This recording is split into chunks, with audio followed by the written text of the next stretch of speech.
मित्रों, एक ऐसा श्रापित ग्रंथ जिसे पढ़ते ही हो जाती है इंसानों की मृत्यु। मित्रों, सालों पहले एक यक्षिणी द्वारा एक ऐसा ग्रंथ लिखा गया था जो अगर किसी को मिल जाए तो उसकी दुनिया बदल दे, लेकिन फिर वह ग्रंथ कोई नहीं पढ़ सकता। पता है क्यों? क्योंकि वह एक श्रापित ग्रंथ है। जी हाँ, श्राप के अनुसार अगर किसी ने उस ग्रंथ को गंदी नियत के साथ पूरा पढ़ लिया तो अगले ही पल उसकी मृत्यु हो जाएगी, और यदि किसी ने उसे आधा पढ़ा तो वह पागल ही हो जाएगा। यही वजह है कि यह ग्रंथ हमारे देश में बैन है। अब आप सोच रहे होंगे कि यह कौन सा ग्रंथ है और इसमें ऐसा क्या है। दरअसल हम बात कर रहे हैं नीलावंती ग्रंथ की, जिसमें ऐसे मंत्र और विद्याएं लिखी है जिसकी मदद से आप किसी भी पेड़ पौधे, जीव जंतु, यहाँ तक कि जानवरों से भी बात कर सकते हैं और उनकी भाषा को समझ सकते हैं। इतना ही नहीं मित्रों, इस ग्रंथ की मदद से किसी भी गड़े हुए खजाने का पता लगाया जा सकता है। यदि अगर यह ग्रंथ किसी गलत हाथों में पड़ जाए तो बड़ी मुसीबत खड़ी हो सकती है। तो चलिए अब यह जानते हैं कि यह ग्रंथ किसने लिखा और क्यों इस ग्रंथ को इतना भयानक श्राप मिला। देखिए, सालों पहले उत्तर प्रदेश के एक गांव में नीलवंती नाम की एक छोटी सी लड़की अपने पिता के साथ रहा करती थी। जब नीलवंती 3 साल की थी तब से ही वह पेड़ पौधे, नेवला, छिपकली, हाथी, कछुआ, इन सब से बातें करती थी। इतना ही नहीं, वे जीव जंतु जमीन में गड़े उन खजानों के बारे में भी बता देते थे जिसे इंसान कभी नहीं जान सकता था। लेकिन नीलवंती को इन धन दौलत का कोई लालच नहीं था, इसलिए वो खजाने की खोज के लिए नहीं जाती थी। जब नीलवंती कुछ और बड़ी हुई तो वह सपने में भूत प्रेत और आत्माओं से भी बात करने लगी थी, और वह सब उसे भविष्य में होने वाली सभी घटनाओं के बारे में उसे पहले ही बता दिया करते थे। हैरानी की बात तो यह थी कि जब नीलवंती 13 से 14 साल की हुई तब वे आत्माएं सपने में नहीं बल्कि हकीकत में आकर उससे बात करते थे। नीलवंती समझ चुकी थी कि वह बाकी इंसानों से बहुत अलग है और यह उसकी दुनिया नहीं है, वो किसी और दुनिया की है और यहाँ आकर फंस गई है। नीलवंती जब 16 साल की हुई मित्रों, तो वो सारे भूत प्रेत उसे रोज नई नई विद्याएं और तंत्र मंत्र बताने लगे हैं। नीलवंती उनके बताए विद्याओं को रोज रात को किया करती थी और उन मंत्रों को याद रखने के लिए उनको एक जगह लिख लिया करती थी। उस तंत्र विद्या को पूरा करने के लिए वो किसी पक्षी की बलि दे तो कभी अपना ही खून बहाने लगती थी। एक दिन एक आत्मा नीलवंती के सपने में आई और कहा कि तुम एक यक्षिणी हो, यही कारण है कि तुम बाकी लोगों से बहुत अलग हो।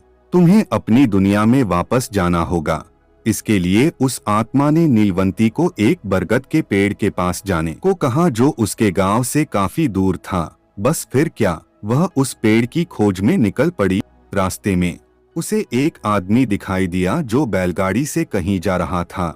नीलवंती ने सोचा क्यों न इसकी मदद ले ली जाए। इसी सोच के साथ वह उस आदमी के पास गई और उससे उस गांव के बारे में पूछने लगी जहां बरगद का वह पेड़ था। वो आदमी एक व्यापारी था। उसने जैसे ही नीलवंती को देखा तो वह उसके रूप का दीवाना हो गया। उसने कहा कि मैं उस गांव तक तुम्हें पहुंचा तो दूंगा, लेकिन उसके लिए तुम्हें मुझसे शादी करनी होगी। नीलवंती ये प्रस्ताव स्वीकार कर लेती है, पर उसने एक शर्त रखी। शर्त ये थी कि मैं रात को कभी आपके साथ नहीं रहूंगी और मैं कहाँ जा रही हूँ, क्यों जा रही हूँ, ये बात आप कभी नहीं पूछेंगे। अब व्यापारी नीलवंती की बात मान जाता है। फिर दोनों में शादी की और फिर उसने नीलवंती को उस गांव पहुंचा दिया। संयोग से वो व्यापारी उसी गांव का था जहां वो बरगद का पेड़ था। नीलवंती दिन भर अपने पति के साथ रहती और रात होते ही वह बरगद के पेड़ के पास पहुंच जाती। वहां मौजूद भूत प्रेत उसे तरह तरह की विद्याएं सिखाते जिन्हें वो बहुत अच्छे से अंजाम देती थी और साथ ही एक जगह लिख लेती थी। इस तरह कई महीने बीत गए। फिर एक दिन नीलवंती के लिए एक भविष्यवाणी हुई कि आज रात जब तुम एक जानवर की बलि दोगी तो उसके बाद नदी में एक लाश तैरती हुई आएगी। इसके गले में एक धागा बंधा होगा। वह धागा बहुत शक्तिशाली मंत्रों से अभिमंत्रित होगा और उसकी मदद से तुम अपने असली रूप में आकर वापस अपनी दुनिया में लौट जाओगी। पर याद रहे कि यह मौका तुम्हें सिर्फ एक बार ही मिलेगा। नीलवंती पूरी तरह से तैयार थी। रात होते ही अपने पति के घर से निकलकर उस पेड़ पास पहुंच गई। उसने जैसे ही बलि दी नदी में तैरती हुई एक लाश वहां पर आ गई। नीलवंती गले में लगे उस धागे को खोलने लगी, पर बहुत कोशिशों के बाद जब वह धागा नहीं खुला तो उसने अपने दांतों से उसे खोलने की कोशिश की। अब इन्हीं सब चीजों के बीच गांव के कुछ लोग वहां से गुजर रहे थे।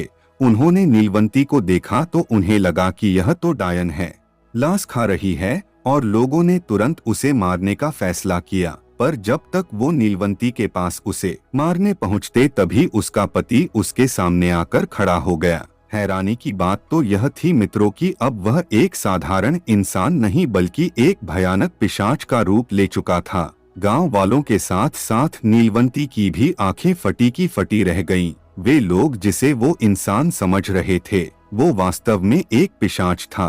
उसने एक एक करके सारे गांव वालों को अपने नाखूनों से फाड़ डाला। इतने में नीलवंती खुद की जान बचाने के लिए वहां से जंगल की ओर भाग निकली।